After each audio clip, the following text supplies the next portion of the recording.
اعوذ باللہ من الشیطان الرجیم بسم اللہ الرحمن الرحیم رب اشرح لی صدری ویسر لی امری واحلل عقدۃ من لسانی یفقہوا قولی واجعل لی وزیرا من اہلی ربی زدنی علما ربی زدنی علما ربی زدنی علما آمین۔ بسم اللہ الرحمن الرحیم، سورہ یونس آیت نمبر 9۔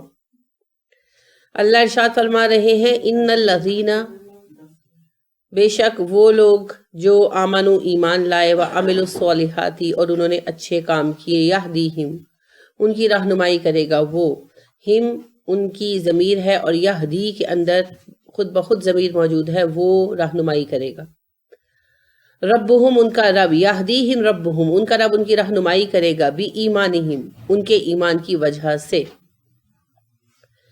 تجری بہتی ہیں، من تحتہم ان کے نیچے، انہارو نہریں، فی جناتی باغات میں، النعیم نعمتوں والے۔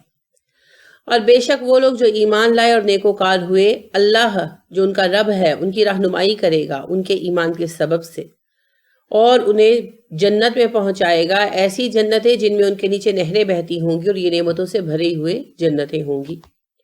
تو رہنمائی کی شرط پھر کیا ہے؟ ایمان۔ جیسے گمراہی اللہ نے کہا ان لوگوں کے لیے ہے جو آیتوں سے غافل ہوتے ہیں اور آخرت پر ایمان نہیں رکھتے، ریزن بتا دی نا۔ اب یہاں اس کے الٹ سبب آ گیا، ہدایت ان کو دکھائی جائے گی جو ایمان لاتے ہیں، ایمان رکھتے ہیں۔ اب یہ ایمان کیسا ہے؟ یہ وہ ایمان نہیں ہے کہ خالی منہ سے کہہ دیا اور ایمان کا اثر ظاہر نہیں ہوا۔ یہاں ایمان سے مراد وہ ایمان ہے جو کردار کی شکل میں ظاہر ہوتا ہے۔ آپ زندگی میں جس بھی چیز کو مانتے ہیں نا، صحیح معنوں میں وہ آپ کا عمل بن جاتی ہے۔ جیسے فرض کریں آپ یہ تسلیم کرتے ہیں کہ سر درد میں چائے سے افاقہ ہوتا ہے، تو اپنا یا کسی کا سر دکھے تو کیا کرتے ہیں؟ چائے بنا کر دیتے ہیں، ہے نا۔ اور اگر آپ اس چیز پہ بلیو نہیں کرتے تو کوئی دوسرا کہے، جیسے والدہ یا ساس یا کوئی فرینڈ وغیرہ، تو سن کے انسنی کر دیتے ہیں نا، بہانہ بنا دیتے ہیں، کیونکہ آپ بلیو نہیں کرتے۔ تو آپ زندگی میں جتنے بھی کام کرتے ہیں نا وہ بلیو پہ کرتے ہیں، ہر ایک کام مانتے ہیں، تسلیم کرتے ہیں، تبھی کرتے ہیں۔ تو اگر ہم یہ مانتے ہیں کہ اسلام اللہ کا بھیجا ہوا صحیح دین ہے، قرآن اللہ کا کلام ہے اور رسول اکرم صلی اللہ علیہ وسلم سچے نبی ہیں، ہم واقعتاً مانتے ہیں، تو پھر اس لائحہ عمل پر، اس طرز زندگی کو اپنانے سے ہمیں کون سی چیز روک سکتی ہے؟ کوئی بھی نہیں۔ لہٰذا اب دیکھیے کہ صحابہ کرام رضی اللہ عنہم علیہم اجمعین نے جب اسلام قبول کیا، سوچ کر، سمجھ کر، مان کر، تو پھر انہیں روکنے کے لیے کتنا کچھ کیا گیا، مارا پیٹا گیا، تشدد کیا گیا، گھروں سے نکالا گیا، کوئی رکا؟ کوئی بھی نہیں رکا۔ ایک دن کے لیے بھی کوئی کسی کو روک نہیں سکا۔ پھر مدینہ آ کر کتنی تکلیفیں اٹھائیں، بھوک پیاس، جنگیں، سب کچھ برداشت کیا، لیکن نہیں مانے۔ ہم وہی کریں گے جسے ہم صحیح سمجھتے ہیں۔ کسی بھی انسان کو روکا نہیں جا سکتا۔ وہ ارنسٹ ہیمنگ وے کی سیئنگ ہے نا، وہ کہتا ہے a man can be destroyed not defeated۔ تو کبھی بھی انسان کو شکست دی جاتی، اس کو تباہ کر دیا جاتا۔ جب انسان کسی چیز کو مان لیتا ہے کوئی اسے روک نہیں سکتا۔ آپ دیکھیں چھوٹے بچے ہوتے ہیں، آپ انہیں بھی کسی چیز سے وہ سچ مچ کرنا چاہیں تو روکتے ہیں تو وہ نہیں روکتے۔ اگر آپ سختی کرتے ہیں یعنی زیادہ، تو پھر کیا ہوتا ہے؟ وہ اس وقت باز آ جاتے ہیں، پھر چھپ کر وہی کام کرتے ہیں۔ بہت دفعہ آپ کو تجربہ ہوگا، آپ صحیح روک رہے ہوتے ہیں، یعنی وہ آگ سے کھیل رہے ہوتے ہیں، ماچس لے کر بیٹھے ہوتے ہیں، ایسا کوئی خطرناک کام، اور آپ ان کو منع کرتے ہیں تو وہ نہیں مانتے۔ آپ ایک دو لگا کر چیز لے لیتے ہیں تو وہ پھر موقع کی طاق میں رہتے ہیں۔ آپ گھر سے باہر گئیں، آپ سوئیں، کچھ بھی ایسا کیا تو وہ پیچھے سے اپنی وہ خواہش پوری کرتے ہیں۔ تو جس چیز کو انسان بلیو کرتا ہے اس کام کو وہ کر کے ہی چھوڑتا ہے، یہ انسان کی فطرت ہے۔ اب اگر ہم اللہ کے دین پر سچ مچ ایمان لے آئیں تو پھر اس کا نتیجہ کیا ہوگا؟ جو اس ایمان کے تقاضے ہیں ہم انہیں پورا کریں گے، ہم اس لائحہ عمل کو اپنانے کے لیے پوری کوشش کریں گے نا۔ اب اگر ہم کلمہ پڑھ رہے ہیں، ایمان کے دعوے کر رہے ہیں، اور ہمارے عمل میں وہ سب کچھ نہیں آ رہا، تو یہ سب کیا ہے؟ منافقت سے پہلے ایمان نہ ہونا۔ منافقت تو پھر وہ عمل کی ایک شکل آ جاتی ہے نا. بنیادی بات یہ ہے کہ ایمان نہیں ہے، صرف دعویٰ ہے. ایمان کا ثبوت کیا ہے؟ عمل. ابھی ہم یہی بات سمجھ رہے ہیں کہ ہم جس چیز پر یقین رکھتے ہیں جب وہ سچویشن سامنے آتی ہے تو ہم اس چیز پر عمل کرتے ہیں. جیسے ہمارے صدیوں کے تجربات سے ہمیں یہ پتا ہے کہ بخار میں پانی کی پٹیاں کی جائیں تو افاقہ ہوتا ہے. لہٰذا اگر کسی کو زیادہ بخار ہو جائے تو ہم کسی سے بھی مشورہ کیے بغیر پانی کی پٹیاں کرتے ہیں، کیونکہ ہمیں پتا ہے کہ یہ ایک طریقہ ہے جو صدیوں سے کارآمد ہے، ہمیں اس پر یقین ہے. تو کسی بھی چیز کو ماننے کا، کسی چیز کو تسلیم کرنے کا ثبوت ہے بوقت ضرورت اس پر عمل کرنا. اگر ہم دین کو مانتے ہیں تو زندگی کے ہر موقع پر ہم اپنے دین کو یوز کیوں نہیں کرتے؟ شادیوں کے موقعوں پر کہاں جاتا ہے دین؟ اور سب اس میں برابر ہو جاتے، سب قرآن پڑھنے والے، قرآن پڑھانے والے، کلاسیں لینے والے، کلاسیں دینے والے، بڑے بڑے عالم فاضل سب یکساں ہو جاتے.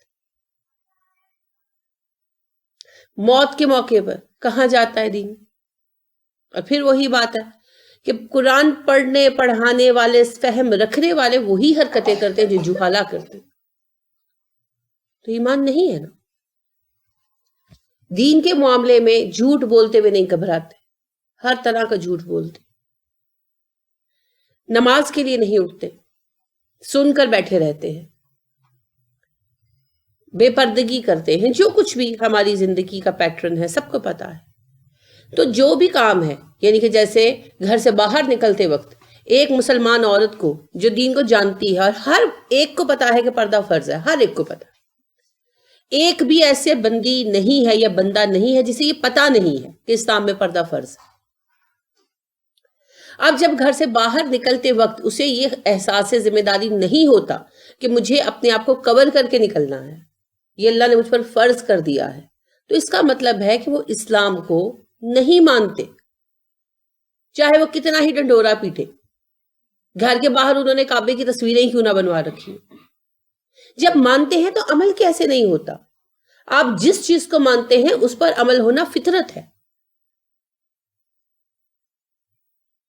ماننا اور کہتے کس کو ہے؟ تو ایمان کا نتیجہ عمل ہے، اور ایمان کا ثبوت بھی عمل ہے. ایمان ایک دعویٰ ہے نا، آئی بلیو دعویٰ ہے. اس دعوے کا ثبوت یہ ہے کہ آپ سے دین کے مطابق اعمال سرزد ہوں. آپ کو پتا ہے کہ گولی لگنے سے موت واقع ہو سکتی ہے، نہ بھی مرے تو زخمی تو ہوں گے. تو کہیں گولیاں چلنے کی آواز سن کر آپ کیا کرتے ہیں؟ کیونکہ آپ بلیو کرتے ہیں. تو اگر آپ کو یہ یقین ہے کہ گناہ کی سزا جہنم ہے تو گناہ کا موقع دیکھ کر پیچھے کیسے نہیں ہٹیں گے آپ؟ If you believe in it. اور اگر آپ نہیں ہٹتے تو مطلب کیا ہے؟ بلیو نہیں ہے. ہمیں ان چیزوں کو ماننا اور سمجھنا ہوگا. اب یہ بات اس آیت میں کہاں لکھی ہے یا اس موضوع میں کہاں آئی یہ بات؟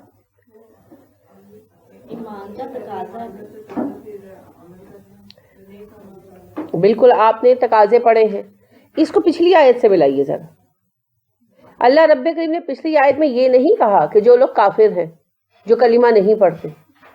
آیت نمبر 8 میں اللہ نے کہا ان الذین لا یرجون لقاءنا، وہ لوگ جو امید نہیں رکھتے ہم سے ملنے کی، جنہیں پختہ یقین نہیں ہے. رجا امید اور پختہ یقین دونوں کے لیے آتا ہے. جنہیں امید نہیں ہے، توقع نہیں ہے کہ ہم سے ملاقات ہوگی. وَرَضُوا بِالْحَيَاةِ الدُّنْيَا، دنیا کی زندگی پر خوش ہو چکے ہیں. وَاطْمَأَنُّوا بِهَا، دنیا پا کر ان کا سفر ان کی تلاش ختم ہو چکی ہے، مطمئن ہو کر بیٹھ گئے ہیں. وَالَّذِينَ هُمْ عَنْ آيَاتِنَا غَافِلُونَ، اور وہ لوگ جو ہماری آیتوں سے غافل ہیں. اولئک مأواہم النار بما كانوا یکسبون، یہ وہ لوگ ہیں جن کا ٹھکانہ جہنم ہے ان کے اعمال کے سبب سے.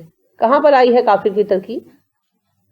اللہ نے کہا سارے وہ لوگ جو آخرت کا پختہ یقین نہیں رکھتے، دنیا میں مست ہیں، دنیا پا کر خوش ہیں، اور ہماری آیتوں کو نظر انداز کیے ہوئے ہیں، وہ سب جہنمی ہیں، سب جہنمی. اب اس میں وہ کافر تو ڈیفینیٹلی ہے جو اسلام نہیں لائے، وہ تو پکے ہیں، لیکن وہ لوگ جو اسلام کا دعویٰ کرتے ہیں، کلمہ پڑھتے ہیں، اور پھر ان کا کردار یہی ہے، وہ تو زیادہ بڑے مجرم ہیں، کیونکہ وہ غدار ہے، ٹریٹر ہے، منافق ہے۔ تو مسئلہ یہ ہے کہ پوری زندگی کا جائزہ لینے کی ضرورت ہے، اور خاص طور پر جب زندگی کے اہم مواقع آتے ہیں۔ علی رضی اللہ عنہ بالکل درست کہتے ہیں کہ انسان کے مزاج کی پہچان خوشی اور غم اور غصے کے موقع پر ہوتی ہے، اور جب ہماری زندگی میں خوشی آتی ہے، جب ہماری زندگی میں موت آتی ہے، غم آتا ہے، اور جب ہماری زندگی میں غصہ آتا ہے، اس وقت بدقسمتی سے ہم سب کچھ بھول جاتے ہیں، اپنی ساری تعلیمات بھول جاتے ہیں۔ اگر آپ عام روٹین میں پردہ کرتے ہیں بہت اچھی بات ہے، لیکن اگر آپ اہم مواقع پر پردہ نہیں کرتے تو آپ کے اس پردے کا کوئی فائدہ نہیں، وہ آپ کے کسی کام نہیں آتا۔ شادیوں پر، تہواروں پر، عید پر، اور جو بھی آپ کے فنکشنز آتے ہیں ان پر جب آپ ڈریسز بناتے ہیں تب ڈریس کوڈ کیوں بھول جاتے ہیں؟ کس طرح بھول جاتے ہیں؟ آپ کو نہیں پتا نیٹ جیسا لباس عورت کے لیے جائز نہیں ہے، جبکہ آپ اس کے نیچے پوری لائننگ بھی نہیں لگواتے، کیسے پہنتے ہیں؟ آپ کو نہیں پتا کہ شیفون جیسا لباس عورت کے لیے جائز نہیں ہے، جبکہ آپ نیچے پوری لائننگ بھی نہیں لگواتے، آدھے آدھے بازوں کی لائننگ لگوا کر آپ سمجھتے ہیں آپ نے پردے کا حق ادا کر دیا۔ شادیوں بیاہوں پر، فنکشنوں پر جب پورا خاندان جمع ہوتا ہے، دور دراز کے رشتے دار جمع ہوتے ہیں، خالی سر پر دوپٹہ لے کر آپ پردے کا حق ادا کر دیتے ہیں۔ آپ یہ سمجھتے ہیں؟ آپ کو پتہ نہیں پردے کی حدود کیا ہیں، اور اس وقت ہائیلی آپ جو ہے نا فیشن کیے ہوئے ہوتے ہیں، ڈیفینیٹلی ہر کوئی کرتا ہے، ہائیلی آپ اپنی زینت کیے ہوئے ہوتے ہیں، اور آپ کو پتا ہے کہ زینت دکھانے ہی پر پابندی ہے۔ تو یہ پھر ایمان کے منافی ہے۔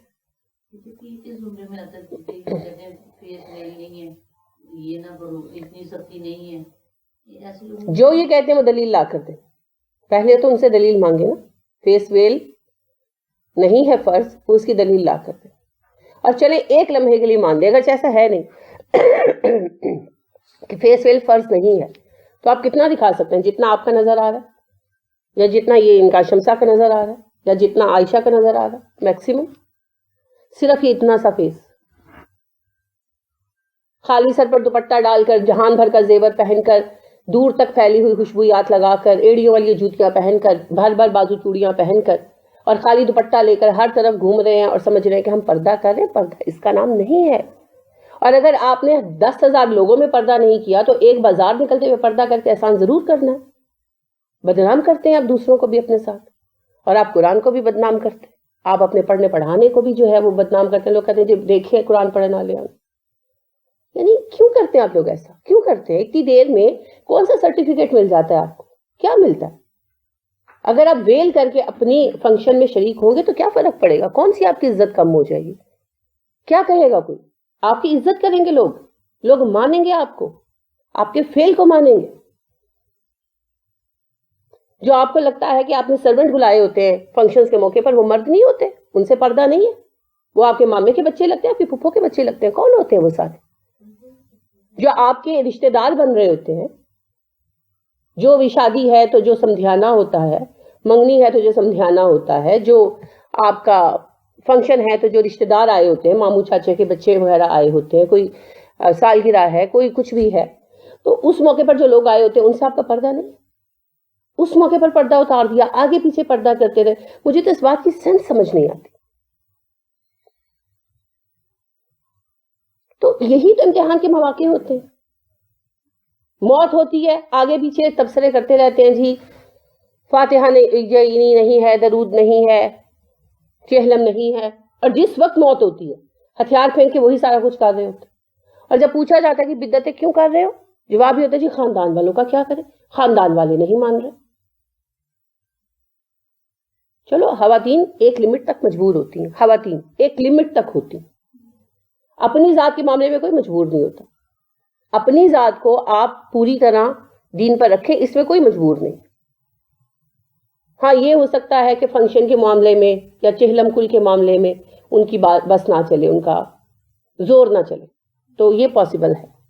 لیکن اپنی حد تک اپنے آپ کو ان چیزوں سے دور رکھ سکتے ہیں، بے حیائی سے، بے پردگی سے، نافرمانی سے اپنے آپ کو تو دور رکھیں، خود تو بچے. پھر یہ کہیں کہ بھئی مجبور ہو گئے تھے، ہماری نہیں چلی، تو سمجھ آتی.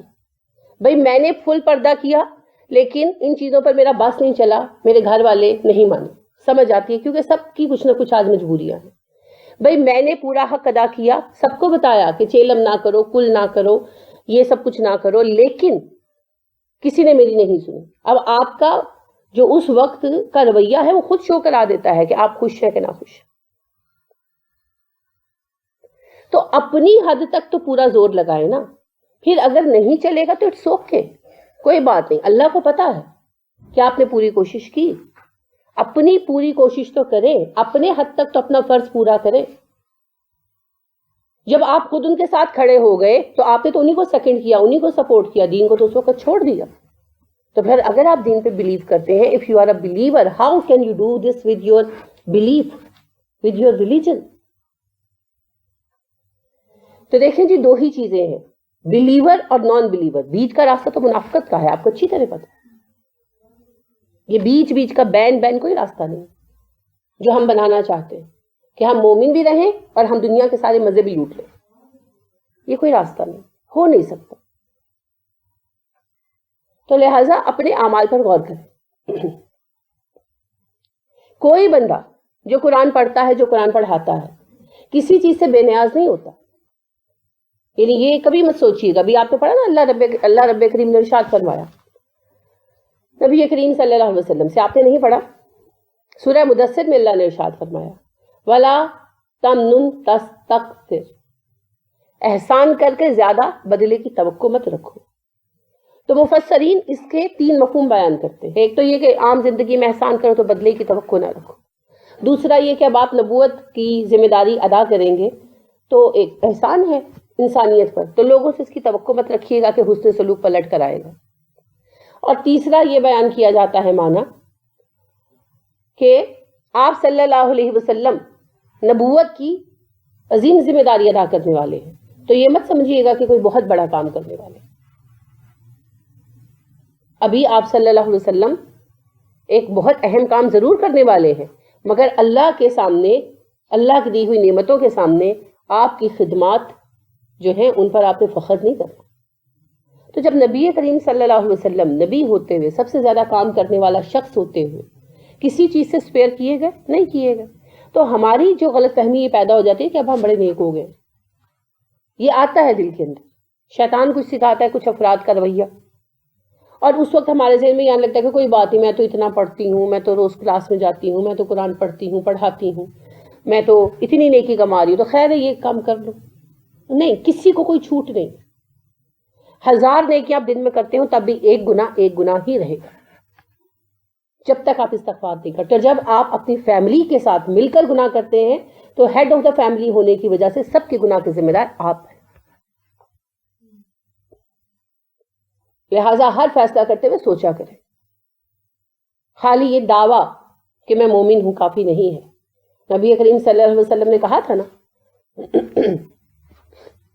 ثابت بن قیس رضی اللہ عنہ سے، آپ کون ہیں ثابت؟ انہوں نے کہا جی میں مومن ہوں. آپ نے کہا اس دعوے کا ثبوت کیا ہے؟ کیونکہ ہر دعوے کا ایک ثبوت ہوتا ہے. تو ہم سے جب پوچھا جائے گا کہ اس دعوے کا ثبوت کیا ہے تو کیا جواب دیں گے؟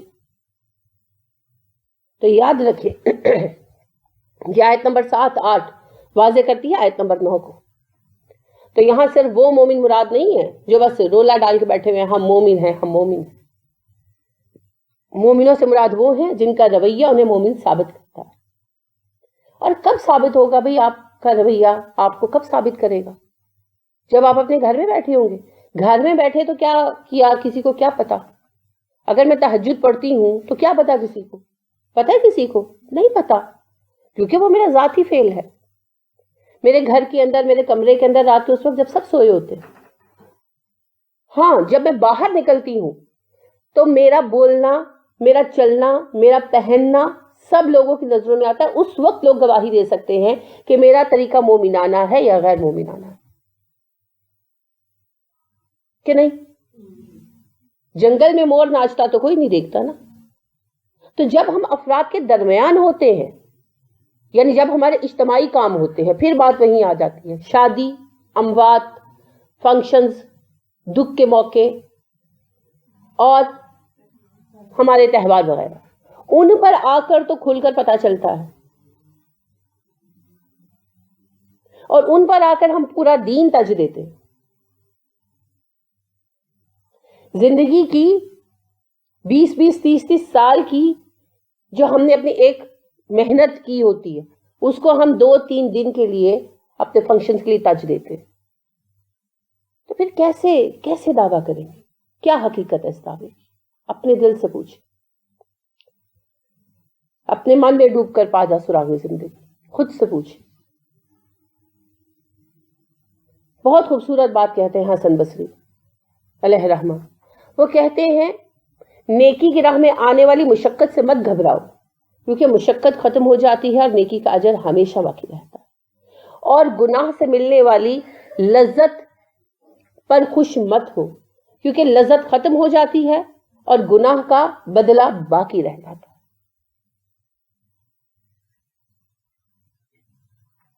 تو وقتی لذتوں کے لیے، وقتی تعریف کے لیے، وقتی دل کی خوشی کے لیے اپنے طریقے کو، اپنے مذہب کو، اپنے بلیف کو چھوڑ دینا کہاں کی عقل مندی. اور پھر جب یہ رویہ ہو تو پھر اسلام کا دعویٰ کتنا سچا ہے ہمارا، یہ سب کو سوچنا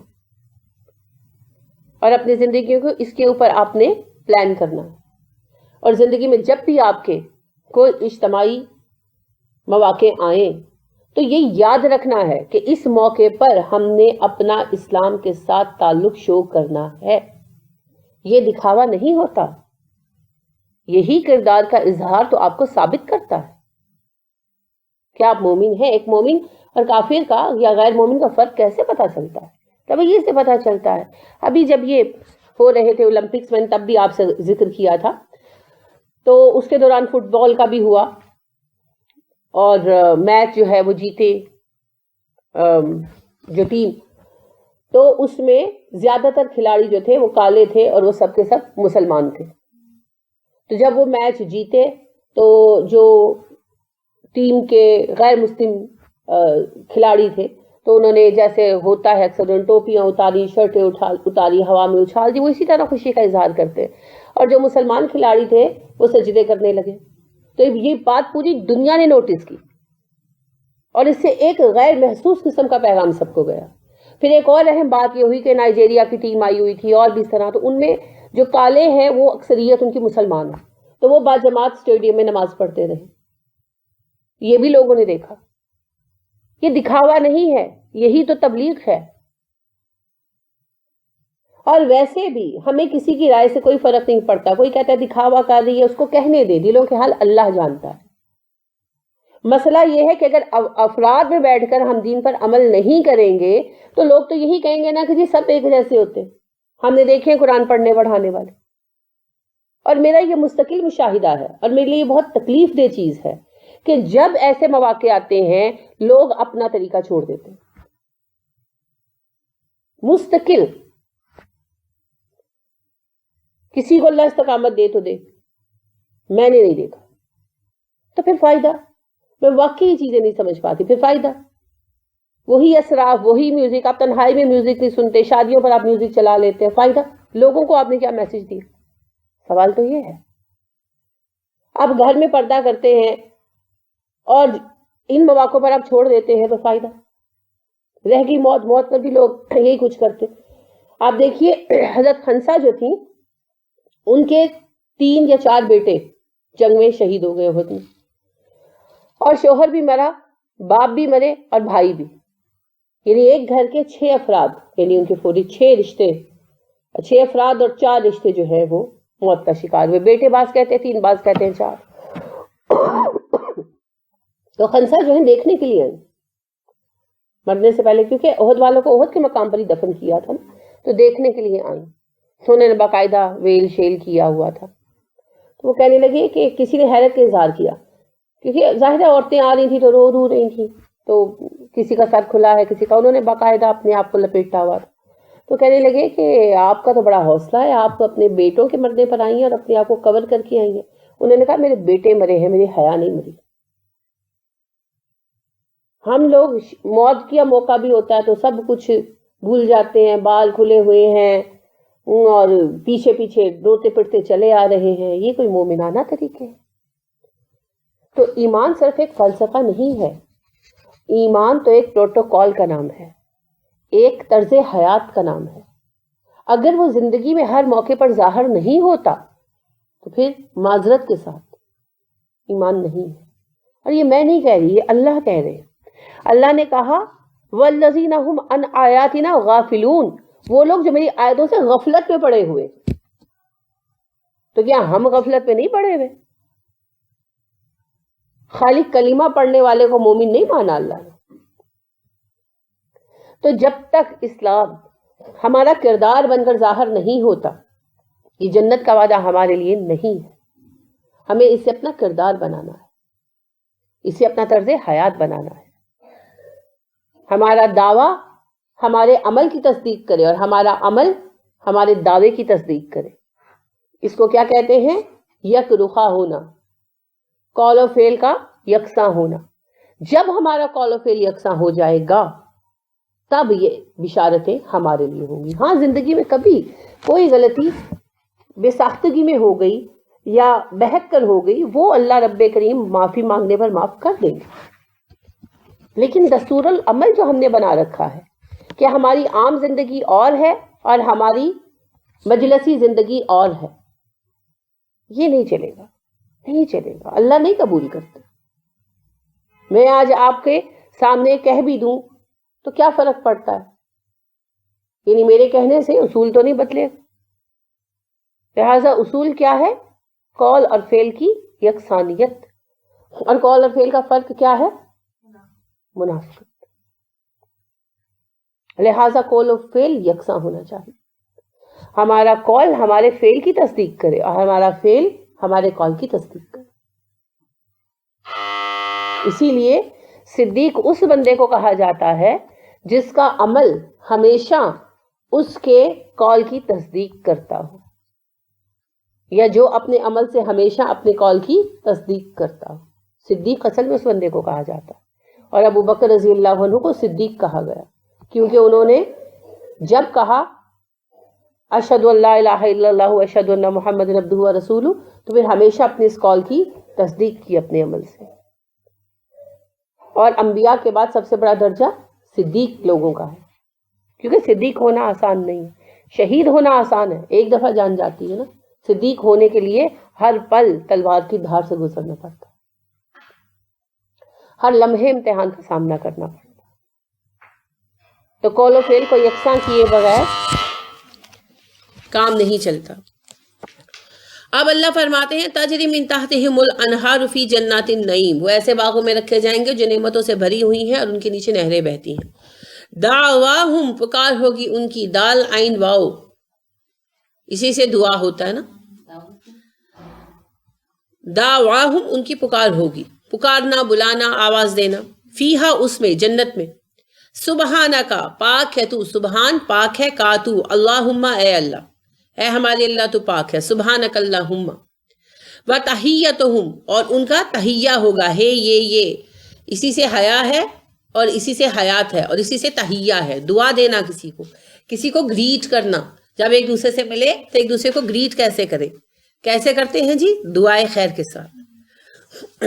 وَتَحِيَّتُهُمْ، اور دعائے خیر ہوگی ان کی، فیہا، اس جنت میں، سلام سلام. جب جنتی ایک دوسرے سے ملیں گے تو کیا کہیں گے؟ السلام علیکم. تو یہاں کہیں گے تو جنت میں کہیں گے نا یہ اللہ حافظ، خدا حافظ کو ذرا خیر بات فرمائیے. مسلمانوں کا شعار کیا ہے؟ السلام علیکم. وآخر، اور آخر ہوگا، دعواہم، ان کی پکار کا، ان، یہ کہ الحمدللہ، اللہ کی تعریف ہے، حمد ہے، رب العالمین جو تمام جہانوں کا رب ہے۔ 3 سچویشنز ہیں اور 3 باتیں ہیں۔ جنت میں ان کی پکار ہوگی سبحانک اللہم، کیا مطلب ہے؟ بیٹھیں گے اور جیسے وہ نعتوں کی محفلوں میں بیٹھ کر کہتے ہیں سبحان اللہ سبحان اللہ، یہی کر رہے ہوں گے جنتی ٹولیاں بنا کر؟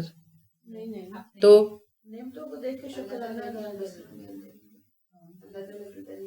تعریف کریں گے۔ کیوں کریں گے تعریف؟ کب اور کیوں کرتے ہیں؟ کس چیز سے؟ آپ کسی جگہ جاتے ہیں اسے ڈسکور کرتے ہیں کہ بیٹھ جاتے ہیں جا کر؟ گھومتے ہیں نا۔ اگر آپ نیا گھر لیتے ہیں، اگر آپ کہیں ہوٹل میں کمرہ لیتے ہیں تو جا کر دیکھتے ہیں کہ نہیں دیکھتے؟ دیکھتے ہیں۔ تو جب دیکھتے ہیں تو مختلف چیزیں ہوتی ہیں، نئی چیزیں ہوتی ہیں، تعریف کرتے ہیں، اعتراض بھی کرتے ہیں۔ اب جنت پہ قابل اعتراض بات تو ہونی نہیں ہے، تو جو نعمت ملے گی اس پر کیا کریں گے؟ تعریف کریں گے۔ تعریف کیسے ہوتی ہے؟ ہاں، تعریف سبحان اللہ تعریف کے لیے بھی ہوتا ہے، حیرت کے لیے بھی ہوتا ہے، حیرت کے اظہار کے لیے بھی ہوتا ہے۔ تو جنت کی نعمتیں اس قدر مکمل ہوں گی کہ انسان حیرت بھی ظاہر کرے گا۔ ٹھیک ہے، تو حیرت اور شکر گزاری دونوں کے لیے سبحان اللہ۔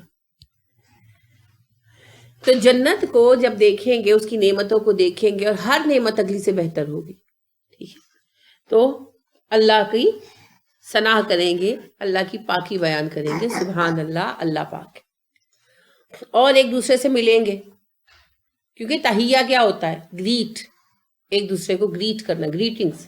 تو گریٹنگز کب ہوتی ہیں؟ جب 2 افراد ملتے ہیں۔ تو پھر جنت میں ایک دوسرے سے ملیں گے، دعوتیں دیں گے، بلائیں گے، ملاقاتیں ہوں گی۔ جب ایک دوسرے سے ملیں گے تو کیا کہیں گے؟ السلام علیکم، یعنی ایک دوسرے کے لیے سلامتی کے جذبات ہوں گے، ایک دوسرے سے محبت اور پیار سے ملیں گے۔ یہ نہیں کہ دنیا کی طرح ہوتے ہیں نا، بعض اوقات رنجشیں ہوتی ہیں، ناراضگیاں ہوتی ہیں۔ اہل جنہ ایک دوسرے کے لیے خلوص اور محبت رکھیں گے۔ ٹھیک ہے، اور آخر میں وہ کہیں گے الحمدللہ رب العالمین۔ کس کے آخر میں کہیں گے؟ کوئی مجلس تو ہو نہیں رہی، کیا مطلب ہے؟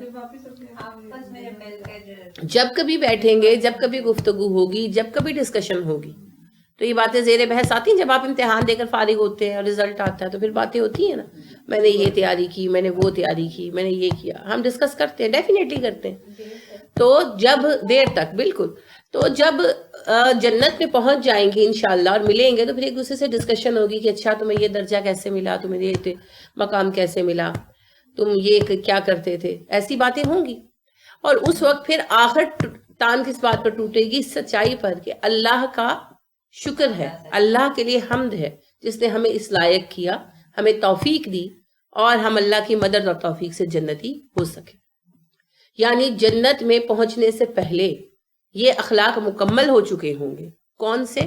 پہلی بات، نعمتوں پر پھولنے کی بجائے شکر کرنا، یہی تو وہ اخلاق ہیں جو آ جائیں تو انسان بنتا ہے۔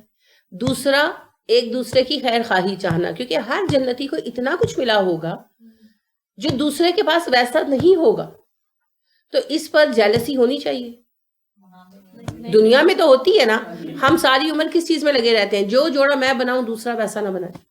شادیوں بیاہوں پر یہی تو رونا پڑا رہتا ہے نا۔